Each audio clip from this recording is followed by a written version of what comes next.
अपुवार्ता news नेटवर्कमध्ये स्वागत आहे। आणि आज गोंदिया भंडारा लोकसभा चुनावमध्ये जे एकीकडे खळबळच माजलेली आहे। आणि मित्रांनो, मी आपल्याला सांगू इच्छितो की लोकसभा चुनाव हा जो आहे एकीकडे जनतेमध्ये प्रतिसाद काय मिळत आहे यावर जे आहेत काँग्रेसचे आपल्यासोबत पदाधिकारी जुळलेले आहेत। अनिल दहिवले जे एपीएमसीचे उपसभापती आहेत। आणि तुम्हाला सांगू इच्छितो की काँग्रेसकडून जे नानाभाऊच्या नेतृत्वामध्ये उमेदवारी लढत आहेत डॉक्टर प्रशांत पडोळे, आणि दुसरी बाजूकडे बघितला जर माजी खासदार जे सुनील मेंढे होते ते भाजपकडून लढत आहेत, आणि एक स्वतंत्र निर्दलीय उमेदवार म्हणून सेवक वाघाळे हे उभे आहेत। असे कित्येक तरी उमेदवार लढत आहेत चुनाव। यामध्ये काय मत आहे काय नाही हे आम्ही जाणून घेऊया। काँग्रेसचे जे पदाधिकारी आहेत अनिल दहिवलेजी यांच्याकडून। दहिवलेजी, आपल्या चॅनलमध्ये स्वागत आहे। नमस्कार। दहिवलेजी, काय सांगणार? गोंदिया भंडारा हा लोकसभा चुनाव जो आहे एकीकडे खळबळच माजलेली आहे आणि जे आहे की काँग्रेस कडून जे प्रचार होत आहे संविधानिक क्षेत्रामध्ये की संविधान बदलणार, आणि भाजप म्हणते की संविधान बदलणार नाही। हे बघा, भाजप म्हणजेच नरेंद्र मोदींनी भाजप सुद्धा हायजॅक केलेली आहे। ते निव्वळ फक्त आपल्याला स्वतःलाच फक्त वनमॅन शो करतात। बीजेपीला सुद्धा त्यांनी बाजूला ठेवलेले आहे आणि त्यांचे उमेदवार सुद्धा मोदीलाच मत मागत आहेत। त्यांचे जे या भंडारा गोंदिया लोकसभा क्षेत्राचे जे उमेदवार आहेत सुनील भाऊ मेंढे विद्यमान खासदार, ते सुद्धा मला मत देऊ नका म्हणतात, मोदींना मत द्या म्हणतात, मोदीजींना मत द्या। म्हणजे याचा अर्थ असा की मोदींना मत द्या, आणि मोदी म्हणतात की इस बार 400 पार। तर 400 पार कशाला पाहिजे त्यांना? तुम्हाला 272 मध्ये या ठिकाणी बहुमत होतोय, तुमचा प्रधानमंत्री बसतोय, तुमचा मंत्रिमंडळ बसतोय, आणि मग 400 कशाला हव्यात? 400 जागा याच्यासाठीच हव्यात की 2/3 बहुमतामध्ये 380च्या वर जागा लागतात, आणि 2/3 बहुमत जर आला तुमच्या लोकसभेमध्ये की मग आपल्याला साजेसा आपल्याला वाटेल तसा कायदा करायचा।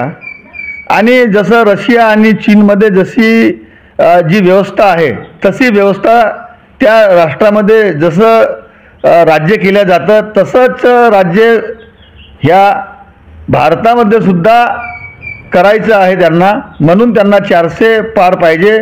म्हणजे त्यांना याच्यामध्ये 400 पार केल्याच्या नंतर काही त्यांच्या हिताचा कायदा करणे, आणि आपोआप घटना बदलण्याची आवश्यकताच नाही संविधान बदलवण्याची। त्या संविधानाला निष्क्रिय करण्याचं षडयंत्र सुरू आहे। म्हणजे एक प्रश्न असा आहे, तुम्ही जे म्हटलं त्यांचा आम्ही विरोध नाही करत, पण भाजपचे जे वरिष्ठ प्रतिनिधी मंडळ आहेत काँग्रेस फक्त हा बळकवण्याचं काम करत आहे। नाही, काँग्रेसने कधी बिघडवण्याचं कुणाला काम केलं नाही। हे आता तुम्हाला माहीत असेल की 1947ला जेव्हा देश स्वतंत्र झाला, इंग्रजांच्या तावडीमधून ब्रिटिशांच्या राजवटीतून या देशाला काँग्रेसनी सोडविलं, या देशाला स्वातंत्र्य मिळवून दिलं। तेव्हा या देशामध्ये टाचणीपासून तर विमानापर्यंतची सुविधा या देशाला काँग्रेसनं दिलेली आहे। काँग्रेसची ती देण आहे।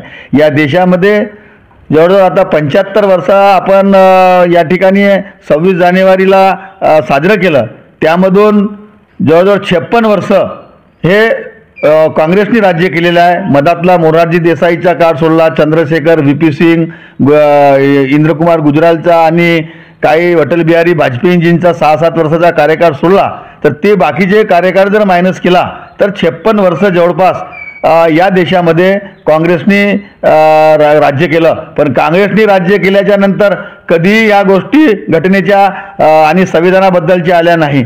संविधानाबद्दलच्या गोष्टी त्यांच्याच पक्षाचा प्रमुख एक खासदार हेगडे कर्नाटकातील, त्यांनी हे असं वक्तव्य केलेलं आहे, आणि त्यांच्या मंत्रिमंडळातील सीतारामन ज्या होत्या, निर्मला सीतारामन अर्थमंत्री, त्यांच्या पतीनं सुद्धा हे वक्तव्य केलेलं आहे।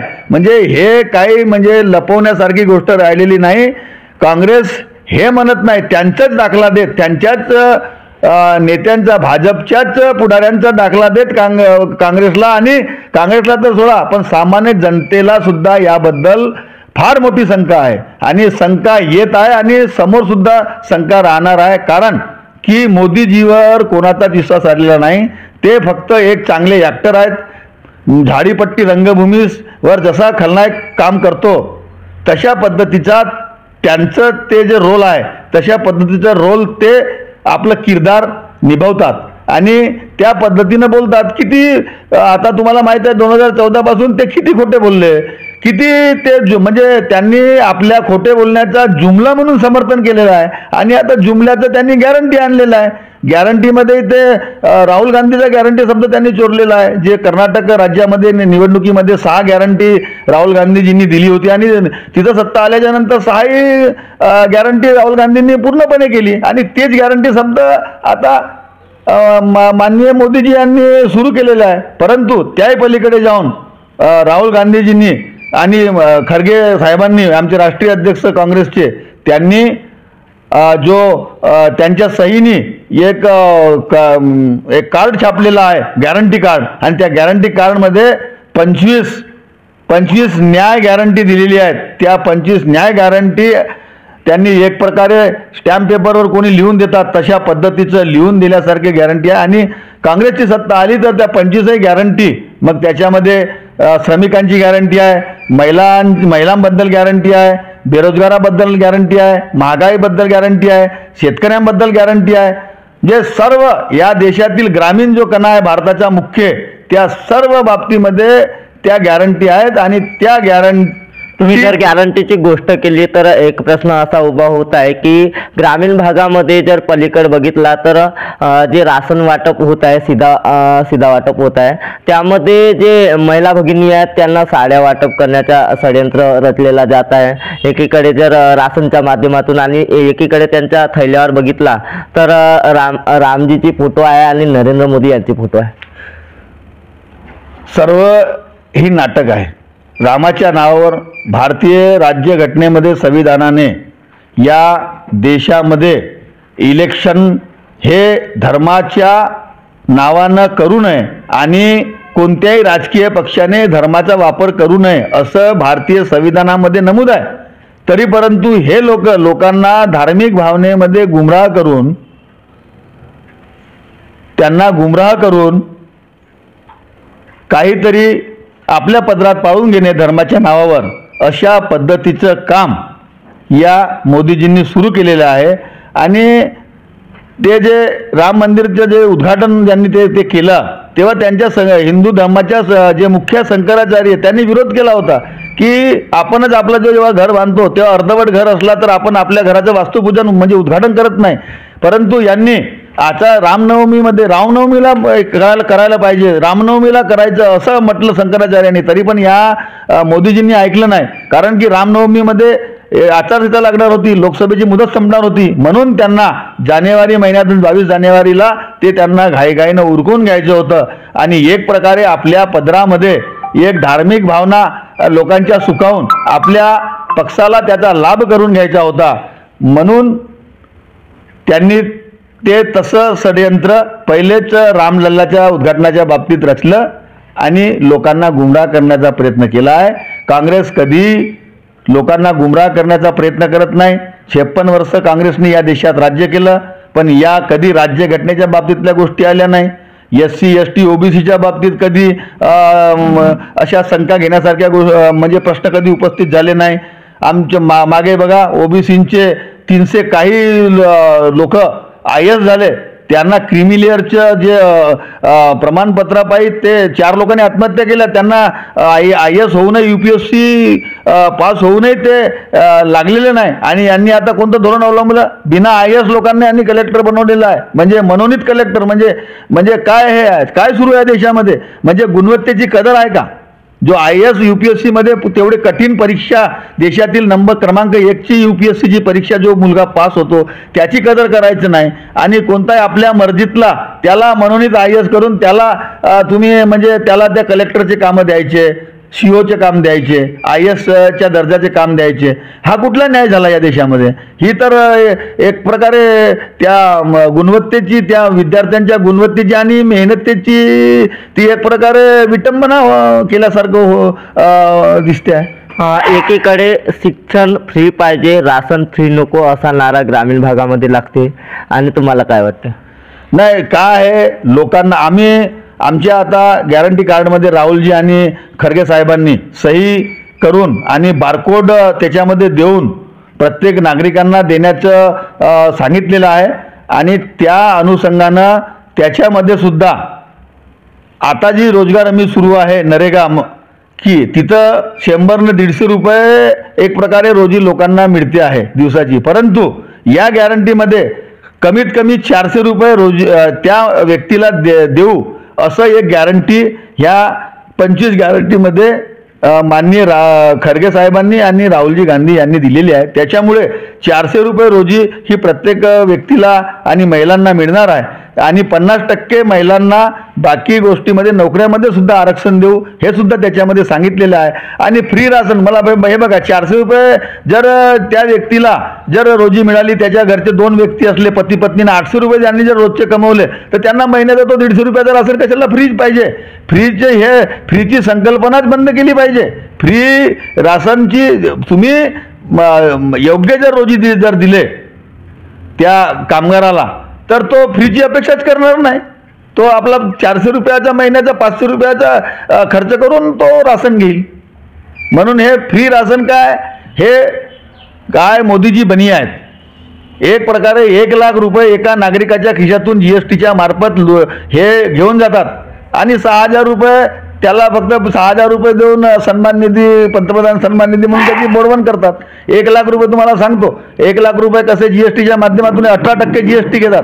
कृषी अवजारावर GST ट्रॅक्टरच्या हे बघा, खताची पोतडी जी होती ती 45 किलो केली आहे 50 किलोची, पण म्हणजे त्याच्यामध्ये सुद्धा 5 किलो कमी केला आहे. आणि GSTचा प्रश्न येतो तर GSTच्या प्रश्नामध्ये कधी कधी ऐकला जातो का मागच्या काळामध्ये वॅट चालत होता, तो एक GSTचाच मुद्दा होता. आता ही GSTचा आहे, पण GST मध्ये वाढ झालेली आहे आणि त्यावेळेच्या काळामध्ये पण वॅट होती. तर लोकांचं असं म्हणणं आहे का GST का बरं नाही, GST यासाठी आहे, GST त्यांनी याच्यासाठी आहे म्हटलं आहे. मागे व्हॅट जो होता तोच योग्य होता. GST ही खूप जास्त आहे, 3 पट आहे. म्हणजे ही जे GST आहे ही ही सामान्य जनतेच्या खिशातूनच जात आहे. आता तेल महाग, म्हणजे सर्व जीवनावश्यक वस्तू महाग, आणि त्या माध्यमातून आता 50 रुपयाची जरी कोणी साबण जर घेत असेल एखादा गरीब व्यक्ती तर तो 10 रुपये त्या 50 रुपयामधून सरकारला GSTच्या माध्यमातून जमा होतात. पूर्वी एवढं टॅक्स नव्हता, पूर्वी कमी टॅक्स होता, तरी पण देश बरोबर चालायचा. मग एवढा मोठी GST, लाखो करोडो लाख रुपये GST जमा होते आणि ती जाते कुणाकडे? ती अदानी आणि अंबानीच्या उद्योगावर काही सबसिडी किंवा काही सूट देण्यामध्ये ते पैसे खर्च करतात. पूर्वी बाबासाहेब आंबेडकरांनी जे आर्थिक धोरण अवलंबिलं होतं, मोठ्या लोकांच्या खिशातून पैसे काढणे आणि गरिबांना देणे, त्या बाबासाहेब आंबेडकरांच्या आर्थिक धोरणाच्या संकल्पनेला ज्यांनी हरताळ फासलेला आहे असं म्हणणं वावगं ठरणार नाही. कारण की आता लहान व्यक्तींच्या खिशातून पैसे हे मोठ्या व्यक्तीच्या खिशात जात आहेत, असं चित्र आता सध्या पाहायला मिळत आहे. घटनेचे रचयिता डॉक्टर बाबासाहेब आंबेडकर यांनी शिक्षणासाठी कित्येक तरी उपाययोजना केला आणि शिक्षण आज कुठंतरी वाया जात आहे. हे बघा, या देशामध्ये राशन फ्री नको, शिक्षण फ्री पाहिजे. शिक्षण यासाठी फ्री पाहिजे की बाबासाहेब आंबेडकरांनी म्हटलं आहे आणि सर्व महापुरुषांनी म्हटलेलं आहे की शिक्षण हे वाघिणीचं दूध आहे, जो तो प्राशन करेल तो गुरगुरल्याशिवाय राहणार नाही आणि शिक्षणाशिवाय प्रगती नाही. आता बरेच जे समाज जे प्रगतिशील तुम्हाला दिसतात ते मेहनतीच्या बळावर आणि त्यांना शिक्षणाचं महत्त्व हे पटलं आणि त्यांनी आपल्या पाल्याला शिक्षण दिल्यामुळे त्यांची प्रगती झाली आहे, त्यांच्या कुटुंबाची प्रगती झाली आहे आणि बहुतेक समाजाची सुद्धा त्यामध्ये प्रगती झालेली आहे. कशामुळे? तर शिक्षणामुळे. त्यामुळे शिक्षण फ्री झालं पाहिजे. आजकालचं शिक्षण हे महाग करण्याचा घाट ह्या म्हणजे मोदीजींनी घातलेला आहे. मोदी सरकार म्हणतात हे एकदम चुकीचं आहे. त्यांनी केंद्र सरकार म्हणावं हे असंविधानिक शब्द आहे. काही कोणाची म्हणजे वैयक्तिक मालमत्ता नाही. त्यांनी भारत सरकार म्हणावं, केंद्र सरकार म्हणावं आणि खाली प्रधानमंत्री नरेंद्र मोदी असं त्यांनी लिहावं. पण आजकाल हे असंविधानिक शब्द वापरतात. कित्येकदा या गोष्टीवर टीका झाली, परंतु हे बेशरमासारखे वागत आहेत. पुन्हा मोदी सरकारच म्हणतात. हे चुकीचं आहे, असंविधानिक आहे. याच्यावरती कोणी जर मोदी सरकार म्हटलं किंवा कोणी तो वारंवार जर शब्द वापरला तर याच्यावर नवीन कायदा करून गुन्हा घडायला म्हणजे गुन्हा दाखल करायला पाहिजे, FIR दाखल करायला पाहिजे. अशा पद्धतीचं तो असंविधानिक शब्द वापरतात. एक प्रकारे ही घटनेची भारतीय संविधानाची पायमल्ली असं मला वाटते. या देशामध्ये जे आता खाजगीकरण सुरू आहे शिक्षणाचं, हे शिक्षणाचं खाजगीकरण याच्यासाठी सुरू आहे की शिक्षण महाग करण्याचा घाट सुरू आहे. तोच कृपा करून शिक्षणाचा या ठिकाणी यांनी बाजार मांडू नये आणि पैसे देऊन जास्त फी घेऊन शिक्षण देण्याचं काम करू नये. ज्या जिल्हा परिषदच्या शाळा आणि सरकारी शाळा ज्या जशा सुरू आहेत तशा सुरू ठेवाव्यात आणि त्यांच्यामध्ये सुद्धा काय आमूलाग्र चांगला बदल, शैक्षणिक बदल घडवता येईल तसं त्यांनी बदल घडविण्याचा चांगला प्रयत्न सरकारकडून, केंद्र सरकारकडून आणि राज्य सरकारकडून सुद्धा करावा अशी माझी त्यांना म्हणजे सरकारांना विनंती आहे. या ठिकाणी एक प्रश्न असा आहे की सेवक वाघ आहे हे सांगतात की मी काँग्रेसचं प्रतिनिधित्व करणारा एक व्यक्ती आहे आणि जर मला पक्षाकडून तिकीट नाही मिळाली तरी जे काँग्रेसचे प्रत्याशी लोक आहेत ते मला निवडून देणार. हे बघा, सेवक भाऊ वाघाय हे 10 वर्ष काँग्रेस पक्षाचे आमदार होते. ते जेव्हा आमदार बनले 1999ला तेव्हा मी सुद्धा कार्यकर्ताच होतो. त्या निवडणुकीच्या अगोदरपासून माझं राजकारणामध्ये वावर आहे आणि मला माहीत आहे ते जेव्हापासून निवडून आले ते 2 वेळा आमदार झाले, नंतर अजून निवडणुका झाल्या, काही वेळा पडले, परंतु ते स्वतःला जसं आता काय की त्यांना तिकीट नाकारली याचं कारण म्हणजे मागच्या वेळी ते वंचितकडून उभे होते. त्याचं मुख्य कारण हे माझ्या मताप्रमाणे असावं. ते साकोली विधानसभेमध्ये वंचित आघाडीकडून विधानसभेचे उमेदवार होते आणि मधात त्यांना काँग्रेसमध्ये घेतलं होतं. ते तेलंगणाला काहीतरी माणिकराव ठाकरे साहेबांसोबत ऑब्झर्वर म्हणून मुख्य ऑब्झर्वर माणिकराव ठाकरे साहेब होते, माजी प्रदेशाध्यक्ष महाराष्ट्र काँग्रेस कमिटी. त्यांच्यासोबत त्यांनी तेलंगणामध्ये काहीतरी पार्टीच्या कॅम्पेनिंगचं काम केलं असं कळतंय. परंतु आता या घडीला त्यांना तिकीट पक्षाने दिली नाही. डॉक्टर प्रशांत पडोळे यांना तिकीट दिली आहे. त्यामुळे आमच्यासारख्या कार्यकर्ते आता पार्टीने ज्याला तिकीट दिलं आणि पार्टीचा तिकडे सिंबल आहे आणि आमचे आदरणीय नेते माननीय नानाभाऊ पटोले यांचे हात मजबूत करण्यासाठी आम्हाला त्यांनी दिलेला जो उमेदवार आहे भंडारा गोंदिया लोकसभेमध्ये त्याला निवडून आणण्याची आमची जबाबदारी आहे, आमचं कर्तव्य आहे. आणि हा एक प्रश्न आहे याच्यामध्ये तुम्हाला सांगू इच्छितो की नागरिकांचं म्हणणं आणि कित्येक तरी लोकांचं म्हणणं असं येते की नानाभाऊ यांनी डमी कॅन्डिडेट उभारलेला आहे. नाही, डमी कॅन्डिडेट नाही. डमी कॅन्डिडेट जर असतात तर नानाभाऊ पटोले साहेब प्रांताध्यक्ष महाराष्ट्र प्रदेश काँग्रेस कमिटी हे लहान लहान गावोगावी फिरले नसते. त्यांनी आमच्यासारख्या कार्यकर्त्यांना किंवा असंख्य कार्यकर्त्यांना मिटिंग घेऊन असं बजावलं नसतं की बा ही सीट आली पाहिजे, ही माझ्या प्रतिष्ठेचा प्रश्न आहे आणि त्यांच्या प्रतिष्ठेचा प्रश्न आहे म्हणून ते गावोगावी फिरत आहेत. त्यांनी डमी कॅन्डिडेट दिलेला नाही. काय आहे, मोदीजींनी काँग्रेस पक्षावर अन्याय केला. काँग्रेस पक्षाचे इलेक्शन कमिशनला सांगून, कारण इलेक्शन कमिशन त्यांच्या हातचं बाऊल आहे. त्यांनी जसं म्हटलं PMOच्या अंडरमध्ये ते काम करतात इलेक्शन कमिशन आणि इलेक्शन कमिशननी काँग्रेस पक्षाचा खाता हे गोठवलेलं आहे. म्हणून पक्ष हा काही फंड देणार नाही उमेदवाराला आणि लोकवर्गणीमधून हे निवडणूक होत आहे. एक प्रकारे त्या उमेदवाराची त्याची खर्च करण्याची मर्यादा स्वतःची आणि काही मित्रमंडळीकडून, त्याचा परिवार भरपूर आहे आणि त्यांची खर्च करण्याची ऐपत असल्यामुळे आणि त्यांचा एक संपर्क पूर्वी त्यांचा कमी होता पटोले साहेबांचा, परंतु जेव्हापासून त्यांना तिकीट डिक्लेअर झाली तेव्हापासून ते अहोरात्र प्रयत्न करत आहेत. एका दिवशी ते 20-20 तास काम करत आहेत आणि गावोगावी पिंजून काढत आहेत. आणि गावोगावी पार्टीचे लोक आहेत ना, पार्टीचे लोक पार्टीचे लोक कसं आहे, बूथ कमिटी आहेत, सर्व काही आहेत. त्या कशासाठी आहेत? पंचायत समिती सदस्य आहेत, आमचे जिल्हा सदस्य आहेत, नगरसेवक आहेत, नगर परिषदेचे, नगरपंचायतचे, हे सर्व आणि आमचे पक्षाचे कार्यकर्ते आहेत, पदाधिकारी आहेत, हे सर्व मिळून काम करतात ना गावोगावी बूथ लेवलवर. त्याच्यामुळे हे म्हणणं चुकीचं आहे की डमी कॅन्डिडेट आहे म्हणून. डमी कॅन्डिडेट नाही, ही एक चुरशीची लढत आहे. पूर्वी काही या गोंदिया जिल्ह्यातील भाजपाचे काही चिल्लर नेते, जिल्हा लेवलवरचे चिल्लर नेते असे म्हणायचे होते, म्हणत होते की ही एकतर्फी निवडणूक होणार आहे, की पटोले साहेबांनी पटोलेंना तिकीट दिल्यामुळे. असं काही नाही आहे. या ठिकाणी ज्या लोकांनी पूर्वी त्यांचं स्वागत केलं 5 वर्षापूर्वी सुनील मेंढे साहेबांचं, तेच लोक आज त्यांचं जागोजागी अपमान करत आहेत.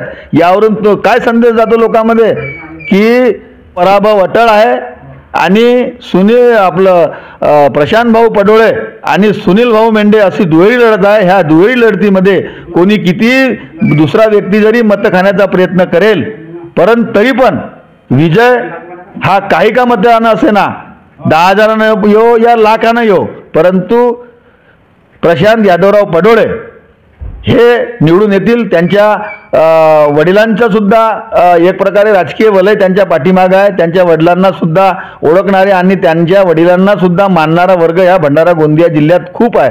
त्यामुळे त्यांचा सुद्धा, त्याच्या वडिलांच्या मित्रमंडळीचा सुद्धा त्या प्रशांत भाऊ पडोळेंना फायदा होणार आहे, हे एवढं मात्र निश्चित.